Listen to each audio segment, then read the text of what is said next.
नमस्कार, स्वागत है आपका ईटी नाउ स्वदेश पर। मैं हूं आपके साथ पूजा त्रिपाठी और आप देख रहे हैं योर स्टॉक्स। और इस शो में हम बात करेंगे आपके सवालों की। अगर आपके कुछ सवाल हैं, सवाल पूछने का तरीका आपको बता देते हैं। आप हमें फोन करके अपने सवाल पूछ सकते हैं। नंबर है 9167329108। इस पर आप अपने सवाल हमें पूछ सकते हैं, व्हाट्सएप कर सकते हैं अपने सवालों को, और साथ ही हमारे social media handle Facebook, Twitter और इंस्टाग्राम के जरिए भी आप अपने सवाल हम तक पहुंचा सकते हैं। चलिए सवाल जवाब का सिलसिला आगे शुरू करेंगे, लेकिन सबसे पहले मार्केट पर एक बार नजर डाल लेते हैं। और बाजार में आज हम देख रहे हैं कि कल की गिरावट के बाद आज काफी दायरे में कारोबार होता हुआ नजर आ रहा है। बाजार इस वक्त देखेंगे तो अब लाल निशान में आ चुका है निफ्टी 17,757 के पास, लेकिन काफी सपाट कारोबार हो रहा है इस वक्त। बैंक निफ्टी करीब 70 अंक ऊपर और हरे निशान में बैंक निफ्टी कारोबार करता हुआ नजर आ रहा है। अगर निफ्टी के चढ़ने वाले शेयरों पर आज नजर डालेंगे तो आज हम देख रहे हैं कि अदानी एंटरप्राइजेज में शानदार रिकवरी देखने को मिल रही है। 15% ऊपर है ये स्टॉक आज। अदानी पोर्ट्स उसके बाद अगला नंबर, और करीब 7% से ज्यादा की मजबूती दोनों ही स्टॉक्स में देखने को मिल रही है। तो काफी अच्छी रिकवरी है। काफी ज्यादा टूट भी चुके थे ये शेयर्स, लेकिन अब पिछले 2 दिनों से देख रहे हैं कि अच्छी रिकवरी दिखा रहे हैं। शॉर्ट कवरिंग हो रही है इन दोनों के स्टॉक्स में, तो अच्छी तेजी के साथ आज कारोबार कर रहे हैं। इसके अलावा doctor Reddy's, IndusInd bank, Bajaj finance, ये कुछ ऐसे स्टॉक्स हैं जो कि हल्की मजबूती के साथ कारोबार कर रहे हैं। लेकिन आज मेटल स्टॉक्स दबाव बनाने का काम कर रहे हैं। कमजोर नतीजों के चलते नोवेलिस के हम देख रहे हैं हिंडाल्को में आज दबाव है करीब 3.5% नीचे। और टाटा स्टील यहाँ पर नतीजे काफी चौंकाने वाले थे। घाटे में आई कंपनी मुनाफे से, और इसके चलते हम देख रहे हैं कि 3.5% का दबाव टाटा स्टील में भी देखने को मिल रहा है। इसके बाद आईटीसी, हीरो मोटो, टाटा मोटर्स, यहाँ पर भी आज दबाव के साथ कारोबार हो रहा है। अगर एडवांस डिक्लाइन रेशियो भी देखेंगे तो लगभग बराबरी का ही मामला है। हर एक गिरने वाले शेयर के सामने एक शेयर है जो कि बढ़त के साथ कारोबार कर रहा है। तो 1:1 का रेशियो है इस वक्त मार्केट ब्रेड का। तो यहाँ पर भी अगर हम देखें तो हर एक गिरने वाले शेयर के सामने एक शेयर ऐसे हैं जो कि बढ़त के साथ कारोबार कर रहे हैं इस वक्त। अगर हम वायदा बाजार में भी देखेंगे तो यह इस वक्त हाल बाजार का। दायरे में कारोबार हो रहा है, लेकिन अब देखना होगा कि दिन के अंत तक किस तरह की चाल यहाँ पर देखने को मिलती है। एक बार टेक्निकल राय भी ले लेते हैं। हमारे साथ दोनों ही एक्सपर्ट मौजूद हैं। वृद्धि इन्वेस्टमेंट के विवेक कारवा और द स्ट्रीट से कुणाल रामभ्या इस वक्त हमारे साथ जुड़ चुके हैं। आप दोनों का ही बहुत बहुत स्वागत है शो पर। कुणाल, सबसे पहले आपसे राय लेना चाहेंगे मार्केट पर। इस वक्त काफी दायरे में कारोबार हो रहा है बाजार में। क्या अहम सपोर्ट लेवल देख रहे हैं मार्केट के लिए? दिन के खत्म होते होते क्या लग रहा है आपको कि 17,800 के आसपास के लेवल से टेस्ट करता हुआ नजर आएगा market? Good morning to everyone. So अगर हम निफ्टी की बात करते हैं तो हमने जो बजट दिन से पहले इनफैक्ट 27 जनवरी से जो हमने एक रेंज बाउंड मूवमेंट देखी है वो अब तक कंटिन्यू हो रही है। अगर आप 27 जनवरी की हाई की बात करें तो करीब करीब 17,880-90 पे था। वहीं से मार्केट लुढ़क कर नीचे 17,400 पर आया। और देखिए कम से कम ये 7 से 8 दिन हो गए हैं, ट्रेडिंग डे हो चुके हैं जहाँ पे ये मार्केट सीमित दायरे में चल रहा है। आई थिंक कल की जो एक इवेंट होगी उसके बाद मार्केट एक शायद डायरेक्शनल मूव देगा। फॉर टाइम बीइंग आपको हमें हमें रेजिस्टेंस ध्यान में रखना होगा, वो है स्पॉट लेवल पे 17,880 से 17,900 के लेवल का। और नीचे अगर हम सपोर्ट की बात करते हैं तो इमीडिएट सपोर्ट हमारा बनेगा 17,680 का। मार्केट जिस डायरेक्शन में ब्रेकआउट देगा आई थिंक वही डायरेक्शन में एक बड़ी सी रैली आ सकती है। मोर और लेस बायस्ड अप्रोच पॉजिटिव रहेगा, रीजन बीइंग ट्रेंड अभी भी पॉजिटिव चल रहा है। सो सपोर्ट पे बाय करने की सलाह बनेगी और एज ऑफ नाउ मार्केट से थोड़ा दूर रह के वेट करने की सलाह बनेगी। आपको सुबह भी बताया था कि कॉशियस नजरिया अपनाना है, और अब भी हमारे टेक्निकल एक्सपर्ट्स का यही आउटलुक है कि मार्केट्स को कॉशियस ट्रेंड अपनाकर आप कहते हैं एहतियात बरत कर इस वक्त आप ट्रेड कीजिए, और वॉच लिस्ट में रखना या कोई स्ट्रैटेजी फिलहाल ना रखना, सिर्फ रिव्यू करना मार्केट को भी एक बेहतरीन स्ट्रैटेजी है। इंडेक्स स्पेसिफिक मार्केट को अगर आप सिर्फ रिव्यू कीजिए वो ठीक होगा, लेकिन स्टॉक स्पेसिफिक मूव्स ढेर सारे हैं। सवाल पूछने का तरीका आप लगातार अपने टीवी स्क्रीन पर देख भी रहे हैं, लगातार ये तरीका फ्लैश हो रहा है। हमारे टोल फ्री नंबर्स हैं, साथ ही हमारे ट्विटर हैंडल्स हैं जो कि आप अपने स्क्रीन पर फ्लैश होते देख रहे हैं। सवाल पूछिए, पूरी कोशिश करेंगे कि आपके हर सवाल का जवाब यहाँ पर आपको मिल जाए। चलिए पहले सवाल की तरफ बढ़ते हैं, और राज कृष्ण ट्विटर के जरिए सहारनपुर से ये सवाल पूछ रहे हैं। विवेक, भारत डायनेमिक्स लिमिटेड और बीईएल दोनों कंपनियों के 100 शेयर्स इन्होंने खरीदे हैं। बीडीएल अपने स्टॉक प्राइस जो हैं इन्होंने करीब 1000 शेयर्स इनफैक्ट बीईएल के खरीदे हैं और 100 शेयर्स बीडीएल के। नुकसान भारत डायनेमिक्स में करीब 2500 रुपए का ये झेल रहे हैं, क्योंकि खरीद के दाम 931 के हैं और 900 के लेवल्स के आसपास ही हम देख रहे हैं। वैसे स्टॉक में आज मूवमेंट है, लेकिन इनकी खरीद के स्तर से नीचे जा गिरा है। और साथ ही भारत इलेक्ट्रॉनिक्स लिमिटेड 83 रुपए की खरीदारी है और इस वक्त 94 रुपए के लेवल्स पर बड़ी मात्रा की खरीद है, तो यहाँ पर मुनाफा भी अच्छा खासा है। दोनों स्टॉक्स पर इनके लिए राय क्या होगी? गुड मॉर्निंग पूजा। देखिए, बीईएल और बीडीएल, भारत डायनामिक्स और भारत इलेक्ट्रॉनिक्स, दोनों के दोनों डिफेंस प्ले है। और आप अगर इस बजट में भी अगर देखो तो आपको दिखेगा कि केपेक्स स्पेंडिंग और डिफेंस स्पेंडिंग पे बहुत फोकस किया गया है सरकार की तरफ से। और सरकार ने ये रियलाइज कर लिया है कि अब आगे चल के मतलब चाइना पे हम लोग भरोसा नहीं कर सकते और हमको खुद को सेल्फ सस्टेन रहना पड़ेगा डिफेंस इक्विपमेंट्स में। तो आज के दिन ऐसा सिचुएशन है कि कुछ कंट्रीज को हम लोग डिफेंस इक्विपमेंट्स एक्सपोर्ट भी करने लग गए हैं, और बहुत इंपोर्ट कम हुआ है और सारा का सारा मैन्युफैक्चरिंग इन हाउस मतलब विद इन इंडिया हो रहा है। तो ये प्ले थोड़ा लॉन्गर टर्म के लिए है। इनका 931 का भाई बीडीएल कोई मैं ये बोलूंगा कि कोई टेंशन वाला काम नहीं है, आराम से आपको मिल जाएगा। और मुझे लगता है कि आपको इसमें 3 साल का नजरिया रख के चलना चाहिए। शॉर्ट टर्म में दोनों स्टॉक्स हो सकता है कि थोड़ा बहुत स्ट्रेच लग रहे हैं, डेफिनेटली वैल्यूएशन वाइज थोड़े से स्ट्रेच्ड है, लेकिन जहां पे ग्रोथ पॉसिबिलिटी होती है तो मार्केट कभी भी उनको प्रीमियम वैल्यूएशन देता है। तो अगर 3 साल रखते हो तो मुझे लगता है कि आप यहाँ से काफी अच्छा खासा वेल्थ क्रिएट करोगे। और दोनों को दोनों सरकारी कंपनीज है, तो अगर जितने भी बड़े ऑर्डर्स आएंगे इन ऐसी कंपनीज को प्रेफरेंस हमेशा दिया जाएगा। तो होल्ड रखिए, शानदार कंपनीज है और लॉन्गर टर्म में आप अच्छा वेल्थ क्रिएट करने वाले हो यहाँ से।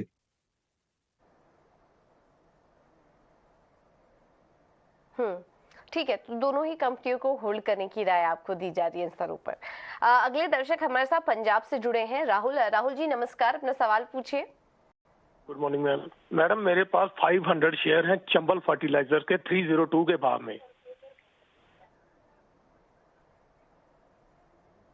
ओके, ठीक है, ये कितना समय दे सकते हैं आप चंबल फर्टिलाइजर में?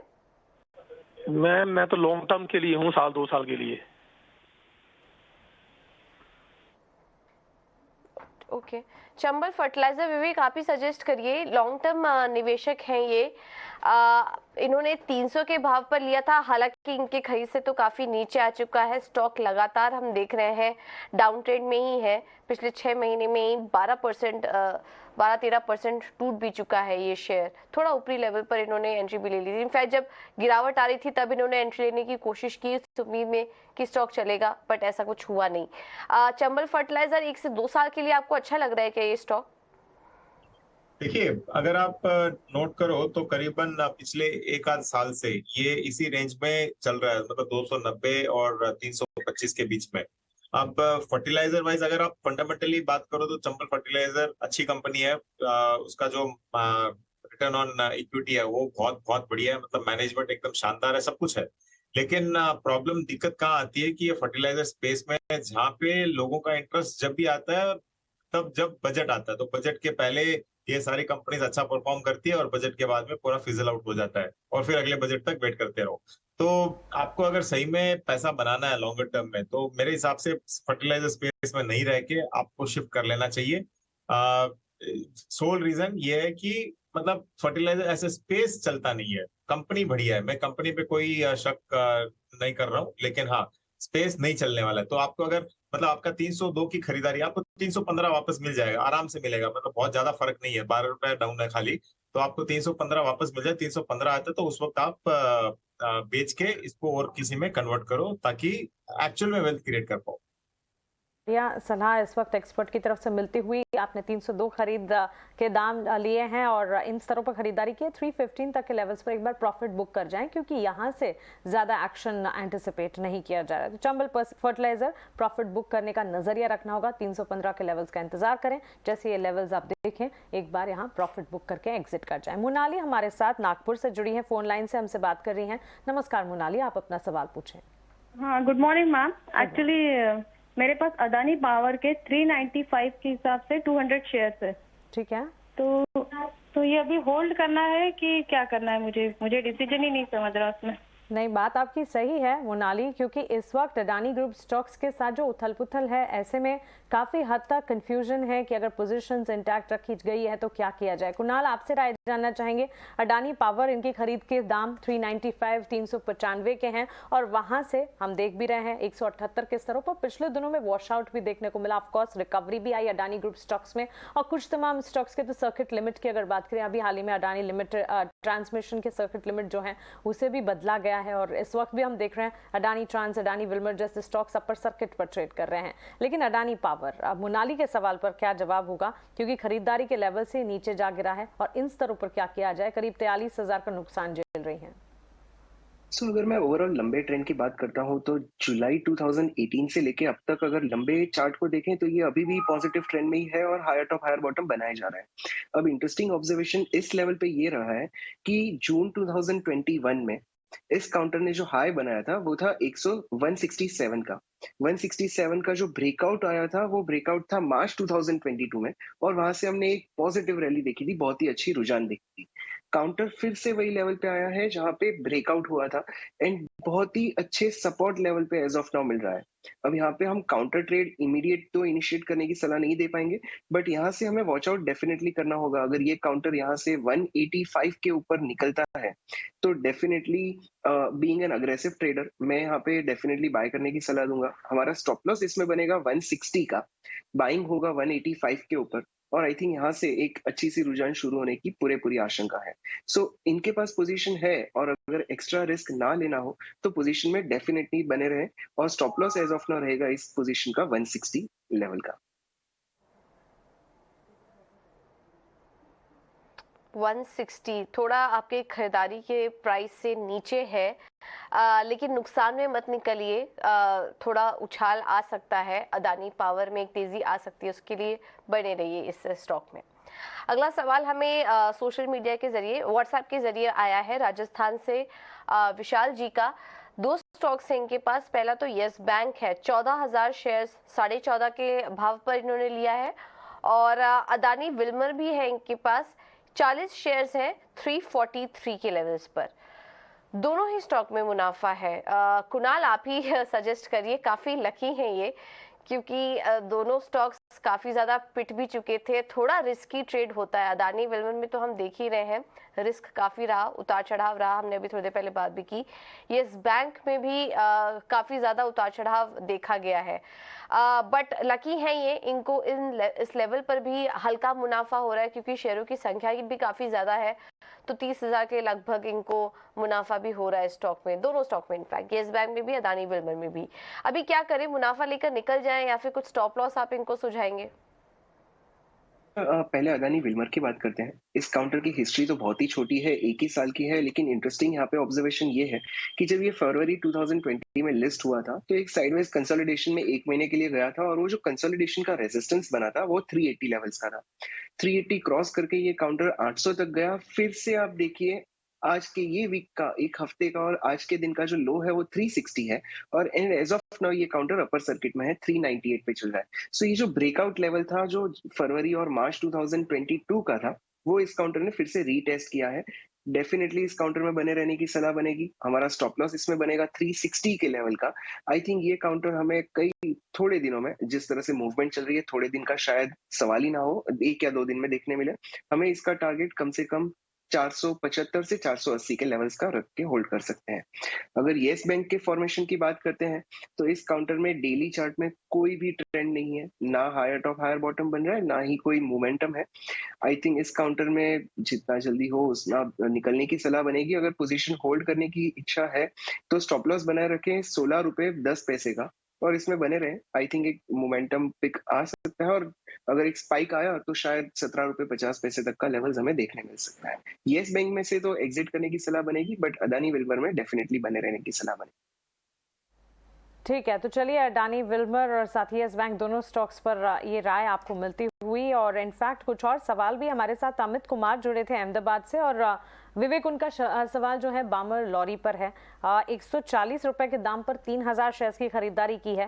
वैसे ये company industrial packaging, grease, lubricant, leather, chemical, logistic services और इंफ्रास्ट्रक्चर मुहैया कराती है। और कंपनी के अगर फंडामेंटल्स को देखें तो वैसे देखा जाए ऑलमोस्ट डेट फ्री है। पिछले कुछ तिमाहियों में healthy dividend pay out ratios भी कंपनी ने मेंटेन किए हैं। और इनकी खरीद के लेवल्स की अगर बात करें, 140 के स्तरों की खरीदारी है। इस वक्त हम देख रहे हैं 118 के लेवल्स पर ये ट्रेड कर रहा है। बड़ी मात्रा में खरीदारी है, इसलिए करीब 65,000 का नुकसान भी देख रहे हैं। इनके लिए राय क्या होगी? पूजा, इनफैक्ट आपने सारे सेक्टर्स बोल दिए किस किस में है करके, क्योंकि मेरे ऑफिस से करीबन 1 ही किलोमीटर इनका हेड ऑफिस है चेन्नई का। और ये लोग ट्रैवल सर्विसेज में भी है, जो काफी मुझे ट्रैवलिंग बहुत पसंद है, तो इसके लिए मुझे ध्यान है। आई थिंक नाम याद नहीं है कंपनी का, लेकिन हाँ ट्रैवल सेक्टर में भी है। देखिए कंपनी बहुत शानदार है, सुपर फंडामेंटल्स है। और मतलब ये, लेकिन जब बढ़ेगा, जब इसका कभी ना कभी डाइवेस्टमेंट होगा, सीधी सी बात है। मतलब सरकारी कंपनी है, और आप अगर इसका लॉन्गर टर्म चार्ट भी देख लो या प्राइस मूवमेंट देख लो या फंडामेंटल्स, हमेशा फंडामेंटल्स अच्छे रहे। और भाई एनी फेयर वैल्यूएशन इसको रहना चाहिए मिनिमम 200-250 के रेंज में, लेकिन ये हमेशा कभी भी रहेगा 120, 100 या फिर 140 तक। तो होल्ड करके कोई मतलब नहीं होता, क्योंकि क्या है कि मार्केट में आप अपॉर्चुनिटी कॉस्ट बहुत बड़ी हो जाती है। क्योंकि आप अगर इसमें समझ लो 1000 शेयर लेके रखे हो और मतलब लाख सवा लाख रुपए अगर आप इसमें डाल के रखे हो, वो आपको रिटर्न नहीं देने वाला, वो एक ही रेंज में चलने वाला। हाँ, ठीक ठाक डिविडेंड आपको जरूर मिल जाएगा। तो मतलब बस एक अच्छा फंडामेंटल कंपनी में लेके रखा हूँ, कभी ना कभी इसका वैल्यू अनलॉकिंग होगा। वैसा अगर आपका मेंटेलिटी है तो इसको होल्ड कीजिए, इनफैक्ट बाई भी कर सकते हो। लेकिन अगर वैसा मेंटेलिटी नहीं है, आपको अगर वेल्थ सही में क्रिएट करना है, तो इसमें मूवमेंट मुझे कहीं पे भी नहीं दिख रहा है। तो इसके लिए आप मतलब कौन से साइड में हो उस बेसिस पे आप एक डिसीजन लो। तो मैं तो नहीं होल्ड करूँ। ओके, ठीक है, तो ये राय आपको बामर लॉरी में दे दी गई है। डाइवेस्टमेंट से जुड़ी खबर आएगी तब एक बड़ा ट्रिगर आएगा कंपनी के लिए। फिलहाल आप बड़े रह सकते हैं इस स्टॉक में। अगला सवाल आया है हमें सेंट्रम कैपिटल पर, इंस्टाग्राम पर सवाल भेजा है पुणे से प्रकाश वैद्य ने। सेंट्रम कैपिटल इन्होंने काफी पहले की खरीद इनकी लग रही है। 500 शेयर्स 60 रुपए के लेवल पर इन्होंने एंट्री लिया था इस स्टॉक में, और इनकी खरीद भाव से आधे से भी कम हो चुका है सेंट्रल कैपिटल। कुणाल, फंडामेंटल तो कुछ स्टोरी है बची नहीं है, काफी कमजोर फंडामेंटल्स हैं, लेकिन टेक्निकल चार्ट्स पर क्या कोई रिकवरी के आसार हैं जिससे इनका नुकसान थोड़ा कम हो सके, और कुछ और स्टॉक इनको सजेस्ट करेंगे क्या?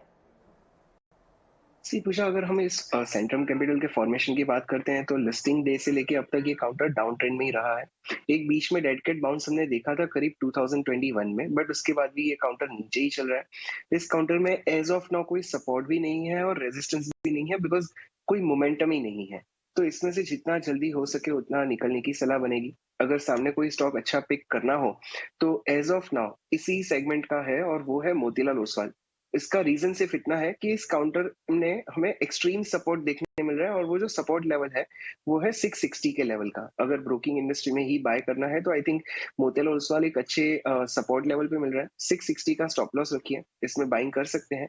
मोमेंटम इस काउंटर में भी नहीं है, बट एटलीस्ट ये काउंटर सपोर्ट पे मिल रहा है जहां से एक रुझान शुरू होने की आशंका हो सकती है। So I think switch over from Centrum Capital to Motilal. अगर इस सेगमेंट से बाहर ही निकलना है तो डेफिनेटली एग्जिट करने की तो सलाह बनेगी, but for time being sit on cash and wait for good opportunity in banking sector. तो यहाँ पर ये दोनों स्टॉक्स को कंपेयर करते हुए सेंट्रल कैपिटल के बदले मोतीलाल ओसवाल पर एक बार फोकस किया जा सकता है, या ये राय हमारे एक्सपर्ट की तरफ से मिलती हुई। विवेक और कुणाल, आपका शुक्रिया हमारे साथ जुड़ने के लिए, सवालों के जवाब देने के लिए और स्टॉक स्पेसिफिक अपना नजरिया हमारे व्यूवर्स के क्वेरीज जो हैं उन्हें एड्रेस करने के लिए। चलिए फिलहाल एक छोटा